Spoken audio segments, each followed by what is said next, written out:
Good morning. আজ বহুদিন বাদ আমি এই ভিডিও করতে চলে আসলাম। আমার শরীরও বিশেষ একটা ভালো ছিল না, আর ছেলেটার পরীক্ষাও ছিল, তাই জন্য আমি ভিডিও করতে পারিনি, গাছের যত্নও করতে পারিনি ঠিক মতো। কিন্তু গাছের কাজ গাছ করে গেছে। আমি বলেছিলাম, আমি আপনাদের দেখিয়েছিলাম যে আমি জবা গাছের বীজ থেকে চারা গাছ বানিয়েছি, জবা গাছের বীজ করেছি, চারা গাছ বানিয়েছি। সেই চারা গাছের এখন ফুল ফুটেছে, কি অপূর্ব লাগছে দেখুন। সাইজ হয়তো ঠিক আসতে পারেনি, আমার একটু দেখভাল করার জন্যই হয়নি, তবে আমি কিন্তু সাকসেস হয়ে গেলাম। জবা গাছের বীজ থেকে আমিও গাছ বানাতে পারলাম।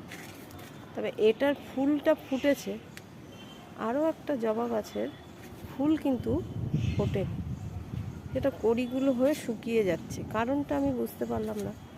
বীজের গাছ, সেটার আবার কালার কিন্তু চেঞ্জ হয়ে গেছে। এই দুটো হলুদ গাছের ফুল দিয়ে বীজ করেছিলাম, তাই হলুদই হয়েছে, আর একটা হয়েছে লাল। চলুন আপনাদের সেটাও দেখাই।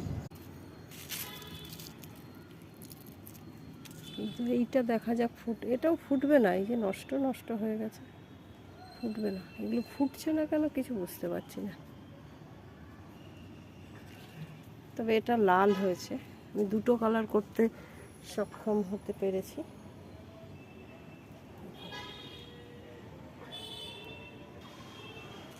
দু তিন দিন আগে ঝড় হওয়াতে গাছগুলো একদম নষ্ট হয়ে গেছে। কীভাবে, এটাও কিন্তু সেই বীজের গাছ। দেখা যাক এটাই কি কালার হচ্ছে। এই একটা এগুলো সব বীজের গাছ। এইখানে দেখুন এটাও হয়েছে, কিন্তু এটা ঠিকঠাক হয়নি। এটা হয়েছে, এই যে এটাও বীজের গাছ, এই যেটা করি এসছে।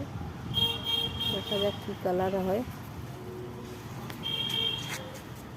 তবে এই ফুল দুটো আমার ফুটেছে দেখে আমি কিন্তু খুব খুশি। আপনারাও কেমন লাগলো আপনাদের জানাবেন, কমেন্ট করবেন আমাকে, আর পারলে আমার চ্যানেলটা সাবস্ক্রাইব করবেন। আপনাদের মধ্যে কেউ আমার চ্যানেল সাবস্ক্রাইব করছেন, আবার আনসাবস্ক্রাইবও করে দিচ্ছেন, কেন জানি না। আমি হয়তো আপনাদের সঙ্গে ভালোভাবে কথা বলতে পারছি না, তাই জন্য। এটা আমারই খামতি। যাই হোক, আমি ফুল দুটো এখন তুলে নিলাম, ঠাকুরের পুজোয় দিতে পারবো।